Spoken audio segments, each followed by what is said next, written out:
Hello नमस्कार साथियों। हम आज एक इम्पोर्टेंट टॉपिक पे डिस्कशन करने जा रहे हैं जो कल देर शाम को 24,000 के आसपास भर्तियों खजाना पिटारा दोनों संस्थाओं ने खोल रखा था। तो भर्तियाँ आ रही थी तो लोगों में खुशी और गम को आपको पता ही होगा, एंजाइटी इतनी लेवल पे चली गई, लोग समझ नहीं पाए कि क्या हो गया है आज अचानक। कहीं बीच में आरएस की भर्ती तो ना आ जाए, लेकिन भर्ती आरएस की भी देखने को मिलेगी। ईआरओ की जैसी भर्ती जो सुनने में आ रहा है वो भी देखने को मिलेगी और पुलिस उप निरीक्षण की देखने को मिले।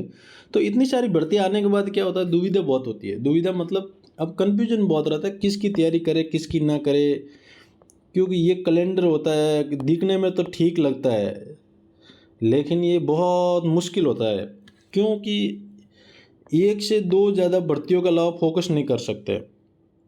तो कहीं खुशी भी होती है, ज़्यादातर गम ही होता है, किसको प्राथमिकता दी जाए नहीं जाए, इस सिलसिले में अपन बात करते हैं। तो ये सारी बात भर्तियाँ आई हैं। 1100 पशु चिकित्सक में, 1015 उप निरीक्षण में, 3225 स्कूल लेक्चरर में, 6500 वरिष्ठ शिक्षक माध्यमिक शिक्षा, इन सारी भर्तियों में ये देखने को मिल रहा है। अब आगे चलते हैं कि प्राथमिकता किसको दे। सबसे बड़ी बात है प्राथमिकता अपनी अपनी योग्यता और रुचि के प्राथमिकता दी जाए। जो अपने कंप्यूटर में है तो वो अभियंता कनिष्ठ लेखाकार वाली भर्ती पे ध्यान दे। समय और तैयारी का स्तर देखे कि भाई मैं कितना समय किसको दे सकता हूँ, किसको नहीं देना चाहिए, कौन सा टॉपिक कौन सा सब्जेक्ट कब दिया जाए, है ना। प्रतियोगिता का स्तर क्या हो सकता है, लेवल क्या हो सकता है। लेवल आपको पता ही होगा और सारे पेपरों का लेवल बढ़ते ही जा रहा है। अभी फर्स्ट ग्रेड की 90 पोस्ट है, हिस्ट्री और पॉलिटी की इतनी पोस्ट आई 150 के आसपास यहाँ कुछ थी। आप देख लो उसमें आपको क्वेश्चन देखो आप आरपीएससी के, पता चल जाए कि लेवल बढ़ते ही जा रहा है और लेवल कई गुना आगे बढ़ता जा रहा है।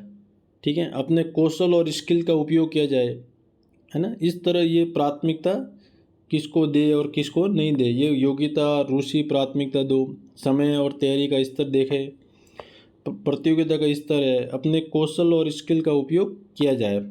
तो अपन ये चारों स्तर की जो बात है जो अपन कर रहे हैं कि भाई इतनी सारी भर्तियाँ आने के बावजूद अपन बहुत कंफ्यूजन में रहते हैं। और सबसे बड़ा अभी मुद्दा होने वाला है वो डिस्कशन ये है कि किसी का मान लो आरएस ड्रीम है, किसी का ड्रीम तो आरएस ही था अब, लेकिन तीनों भर्तियों को देख के लगता है कि मैं आरएस ही बन जाऊँ, पीएसआई बन जाऊँ और ईओआरओ भी बन जाऊँ।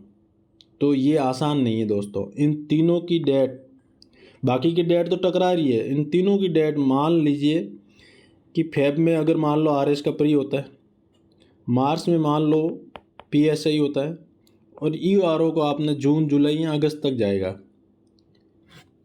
तो मान लीजिए क्या इन तीनों में आप टाइम दे पाओगे, कहाँ से दे पाओगे। अब शांति काल में आप मेंस पढ़ोगे, फिर क्या आप ऐसा ही पढ़ोगे, उसके बाद फिर एग्ज़ाम ईआरओ को पढ़ोगे, तो पॉसिबल नहीं है। तीनों का सिलेबस देख लो आप, हैं। मेंस का सिलेबस नहीं पढ़े तो प्री निकाल के क्या करोगे, किसको ज़्यादा ज़्यादा पड़ोसी को खुश करोगे। असली मकसद क्या होता है, फाइनल सिलेक्शन लेना। फाइनल सिलेक्शन किससे लेते, गोल से होगा, डिसीजन एक लेना होगा, हैं, डिसाइड एक करना होगा, उसी के आधार पर तो ये होगा। तो मेरा ये कहने का मतलब है इन तीनों की डेट आपस में टकराने वाली है, आपको पहले ही सावधान कर लेता हूँ मैं, फिर आप कंफ्यूजन हो जाओगे। इससे बढ़िया है कि डिसीजन अभी ले लेना कि मुझे प्रायोरिटी किसको देनी और किसको नहीं देनी। अगर आपने सही दिशा में प्रायोरिटी दी, अगर आप मेंस अभी पढ़ रहे हैं, मान लो अक्टूबर फर्स्ट वीक या सितंबर लास्ट तक मान लो वैकेंसी आती है, और तो फेब या जनवरी के आसपास लास्ट वीक यहाँ कि मान लो प्रीलिम्स हो रहा है, तो उसके बाद 90 दिन में होगा, तो फरवरी मार्च अप्रैल मई या जून के आसपास, मई लास्ट में या जून फर्स्ट वीक में आपका मेंस का एग्ज़ाम होगा। तो मान लीजिए जब आपका आसपास एग्ज़ाम हो रहा है, तब आप उस समय मार्च के आसपास एसआई का एग्ज़ाम देते हुए नज़र आएंगे और उसके बाद कुछ महीनों बाद मेंस के बाद आपको यूआरओ को में एग्ज़ाम देते हुए नज़र आओगे। तो अभी ये साल भर का जो टाइम टेबल है आप इन तीनों भर्ती पे तो नहीं लगा सकते, ये तो तय हो गया। इससे बढ़िया है कि आप ड्रीम जो पहले से बना है उसी को फॉलो कीजिए। आरएस बनने का ड्रीम है तो आरएस की वैकेंसी जल्दी आएगी। पीसीआई ईओआरओ का एग्ज़ाम का जिसका ड्रीम है वो पीएसआर और ईओआरओ का एग्ज़ाम फोकस कीजिए, क्योंकि आप सभी वैकेंसी एक साथ लेके नहीं चल सकते। तो ये तय है कि एग्ज़ाम की डेट सबकी आपस में टकराएगी।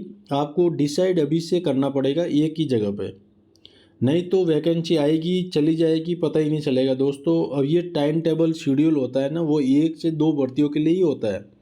यूपीएससी हर बार निकालती है अलग अलग भर्तियाँ, लेकिन वो आईएएस वाले आईएएस ही दे पाते हैं, वो कहीं और नहीं दे पाते। तो मेरा मानना है कि मेरा कहना इतना सा था कि आप जो भी डिसाइड कर रहे हैं, जो भी वैकेंसी एग्ज़ाम इंतज़ार कर रहे हैं, तो आप भटके नहीं। इतनी कैलेंडर देख के ज़्यादा खुशी मत हो, ज़्यादा एंजाइटी की ज़रूरत नहीं है। तो आप क्लियर विजन रखिए कि मुझे क्या करना। अभी आप मेंस पढ़िए, आरएस का अगर ड्रीम है, उसके बाद प्री होगा, प्री पढ़िए, उसके बाद मेंस में पढ़ने में आसानी हो जाए। क्योंकि अभी जो शांति काल का टाइम है, नोट्स बनाओ, बढ़िया सा अपडेट कीजिए, ये बेस्ट यूनिक टाइम है। अगर अभी से कोई आदमी, कोई लड़का अभी से खरा उतरेगा अपने ऊपर, वो लास्ट तक डटे रहेगा और वो मैदान को फतेह वही करता है। देखो, आपका सिलेक्शन अल्टीमेट मेंस में अच्छे मार्क्स होना चाहिए। आप बाउंड्री के आसपास है, आपको पता नहीं आपका इंटरव्यू कॉल हो गया, फिर आप रास्ते में दौड़ तोड़ के अपनी खुशियाँ मनाते हो, हैं, वो अपना कॉलर ऊपर करके चलते हो। अच्छी बात है, चलना चाहिए, लेकिन आपको ये पता होना चाहिए आपके मेंस का मार्क्स कितना है। नहीं है, अगर यही आप पेन चलाते लिखते टाइम में आपके कॉन्फिडेंस आता है कि मेरे इतने मार्क्स होंगे, उस हिसाब से आदमी तैयारी करता है आगे, तो भले एवरेज नंबर भी आ जाए इंटरव्यू में, तब भी फाइनल सिलेक्शन लेके आता है। इस बार वाले तो ज़्यादा गैप भी नहीं है फेल होने वालों को पास होने वाले में। 2023 का भी रिजल्ट, और सबसे बड़ी बात देख लो, आपको सितंबर में 3 धमाके देखने को मिल सकता है 15-15 दिन में। एक तो मेंस 2023 का रिजल्ट आएगा, मेंस 2023 का फाइनल रिजल्ट आएगा, मेंस 2024 का मेंस का रिजल्ट आएगा, और 2025 की वैकेंसी आनी है प्रीलिम्स की, वो आएगी, है ना। तो इस तरह ये प्रोग्राम अब कंटिन्यूटी रहने वाला है।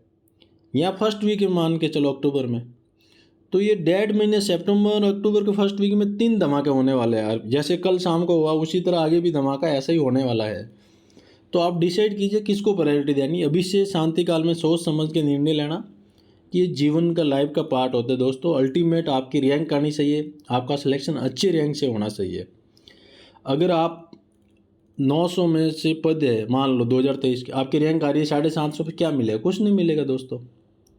600 वालों को भी से कुछ नहीं मिलता 650 के बाद।